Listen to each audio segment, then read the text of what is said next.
नमस्कार, मैं हूं विनय सिंह। आपका बहुत बहुत स्वागत है। 6th जेपीएससी का विवाद इतना गहरा है कि इसे संभालने वाले डॉक्टर भी सदमे में है। यानी कि 6ठी जेपीएससी को लेकर जो तैयारियां चल रही थी कि ज्वाइनिंग करवा देंगे, ज्वाइनिंग हो गई, लेकिन अब हाईकोर्ट के जजमेंट के बाद और सबसे ताजा महाधिवक्ता की राय के बाद मामला इतना उलझ गया है कि बड़े बड़े विशेषज्ञ और जानकार नहीं समझ पा रहे हैं कि क्या 6ठी जेपीएससी में 326 लोगों की नौकरी रहेगी या फिर उससे तकरीबन 150 के आसपास लोग बाहर हो जाएंगे और क्या नए लोगों को मौका मिल जाएगा। क्या है पूरा मामला।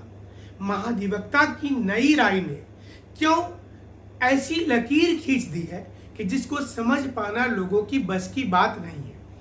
आज की इस वीडियो में इसी से जुड़े हुए तमाम पहलू का अध्ययन करेंगे।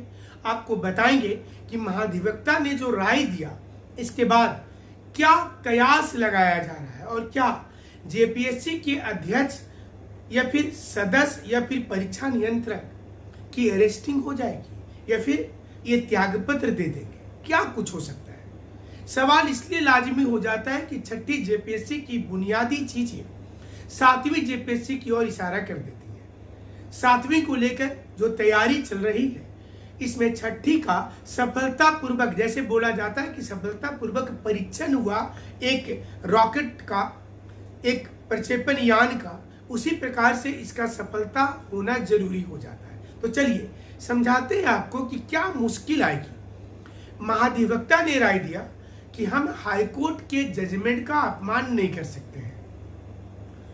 महाधिवक्ता ने यह भी राय दिया कि अगर हाईकोर्ट ने कहा है फ्रेश लिस्ट बनाना तो फ्रेश लिस्ट बना देना चाहिए। लेकिन हाईकोर्ट ने साथ में यह भी कहा कि ये ना तो फिर से लिखित परीक्षा लेनी है ना तो फिर से नया इंटरव्यू लेना है। यानी कि जो 980 कैंडिडेट है उसमें से ही आप रिजल्ट निकाल दीजिए। लेकिन गणित को समझने की कोशिश कीजिए। अगर 150 बच्चे 40% वाले इंडिविजुअल वाला मामला में अगर अलग हो जाते हैं और हिंदी अंग्रेजी के क्वालिफाइंग में सब मिलाकर के 150 बच्चे अलग हो रहे, दोनों मिलाकर के, ऐसे में अगर वो इंटरव्यू की बात की जाए तो 150 को 3 से गुना कर दीजिए। यानी कि 450 स्टूडेंट को इंटरव्यू के लिए बुलाया जाना चाहिए था। लेकिन उस समय नियम कुछ और था। उस नियम के अनुसार में इंटरव्यू में 980 लोगों को बुलाया गया था। उस 980 लोगों में सिर्फ 326 नहीं है, बल्कि उस 980 में ऐसे भी लोग हैं जो उस समय 40% वाली की अर्हता पूरी नहीं करते थे। आप इसको गौर से समझिएगा कि उस 980 कैंडिडेट जिनको इंटरव्यू के लिए बुलाया गया है उसमें अगर 326 में 150 हो सकते हैं तो 980 में ये संख्या 500-600 भी हो सकती है कि 500 लोग जो हैं वो उस इंटरव्यू के लायक नहीं थे जो उस समय में ले लिया गया। यानी कि या तो वो 40% में डिस्क्वालीफाई कर रहे थे या फिर वो कैंडिडेट हिंदी अंग्रेजी के चलते आ गए थे। लेकिन ये दोनों को मिलाकर के जो बच्चे 40% पर क्वालिफाई किए और हिंदी अंग्रेजी में कम नंबर लाने के बाद बाहर बैठे हुए थे, उनको वास्तविक रूप से इंटरव्यू में बुलाया जाना चाहिए था, जो इंटरव्यू तक ही नहीं पहुंच पाए। हाईकोर्ट के इस डिसीजन आ जाने के बाद अब उन बच्चों का क्या होगा, हाईकोर्ट ने कुछ नहीं कहा है। लेकिन महाधिवक्ता ने जो राय दिया उस राय में इन चीजों को भी रखा था। उन्होंने ये सवाल उठाया था कि ये कॉम्प्लिकेशंस होगा तो कोर्ट की बात क्या कोर्ट ही जाने। क्या कोर्ट ही इसको तय करेगा कि फिर से एक मुकदमा होगा।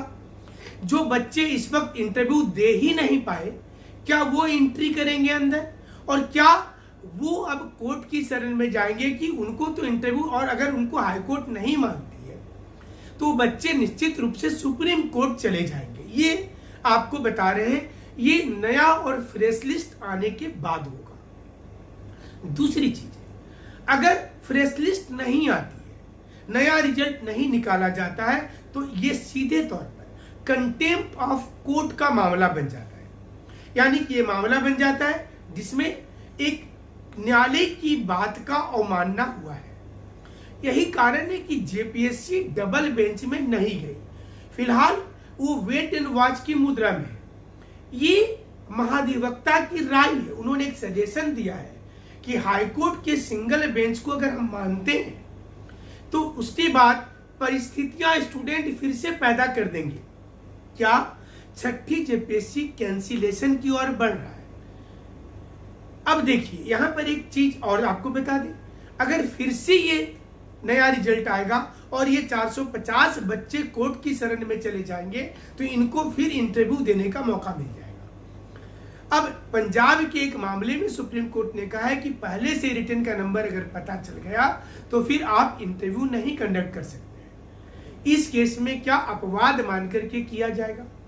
और अगर इनको किया जाएगा तो फिर सवाल ये उठता है कि जो बाकी 150 के अलावा जो बच गए, अब इस गणित को फिर से समझिए बहुत अच्छे तरीके से। जो सो कॉल्ड 326 में 150 बाहर हो रहे हैं, 176 वहां रुक रहे हैं, क्या वो वापस मेरिट लिस्ट में आएंगे या उनकी नौकरी बची रह जाएगी? एक क्वेश्चन मार्क फिर लग रहा है, क्योंकि नए सिरे से नए बच्चों का जब इंटरव्यू होगा और उनके नंबर अगर ज्यादा आ जाते हैं, मतलब उनका रिटेन और उनका इंटरव्यू के नंबर को जोड़ करके अगर उनका मार्क्स ज्यादा आ जाता है तो क्या ये जो बचे हुए 176 कैंडिडेट हैं, क्या उनकी नौकरी भी दांव पर है? आपको समझना पड़ेगा, क्योंकि आप आंख मूंद करके हाईकोर्ट के ही उस जजमेंट की लाइन पर नहीं बैठ सकते हैं जो उसने दे दिया। और इतना आसान नहीं है झारखंड में कि नौकरी किसी को मिल गई और फिर दूसरा केस नहीं होगा। ये सवाल हम इसलिए उठा रहे हैं कि यहां पर उन बच्चों के साथ भी न्याय होना चाहिए जिनको इंटरव्यू देने का मौका नहीं मिला है। यानी कि 980 के बीच में सिंगल बेंच ने कहा है कि 980 से ही लीजिए, लेकिन क्या बाद में मामला नहीं आएगा कि उनको फिर क्यों हटाया जा रहा है? और वो तो सुप्रीम कोर्ट चले जाएंगे। सुप्रीम कोर्ट तो बोलेगी कि ये बच्चे 40% को पार किए, हिंदी इंग्लिश का नंबर हटाने के बाद भी ये तो आ रहे हैं मेरिट लिस्ट में। क्या झारखंड में जेपीएससी तो 326 के टॉपर बदल जाएंगे? क्या 1 to लेकर के 10 तक का रैंक बदलेगा? या 1 to 10 में जो लोग हैं क्या वो भी छट सकते हैं? सवाल ये भी हो रहा है।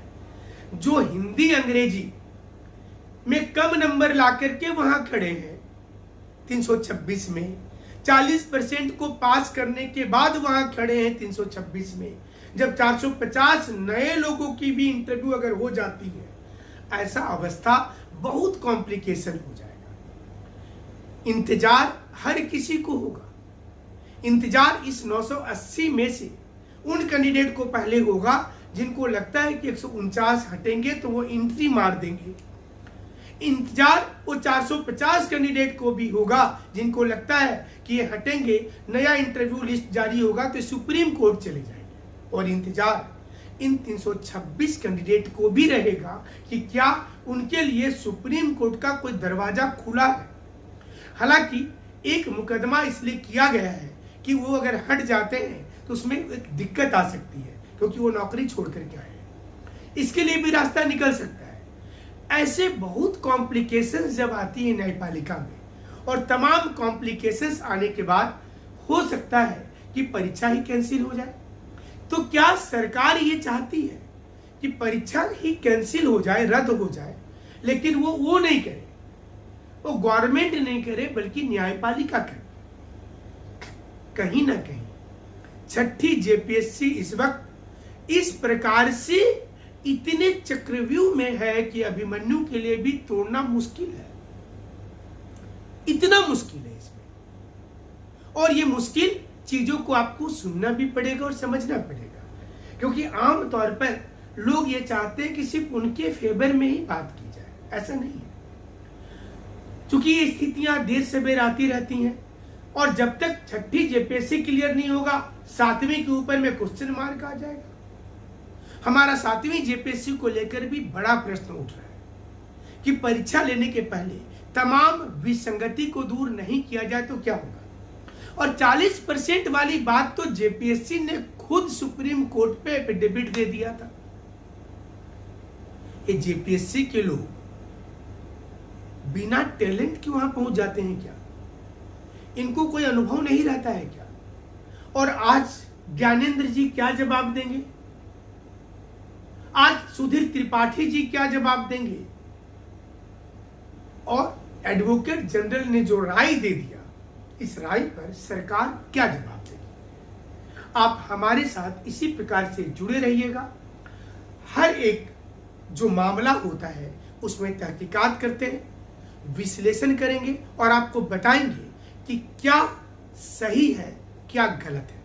आने वाले समय में हमारे साथ आप इसी प्रकार से जुड़े रहेंगे। हमसे जुड़ने के लिए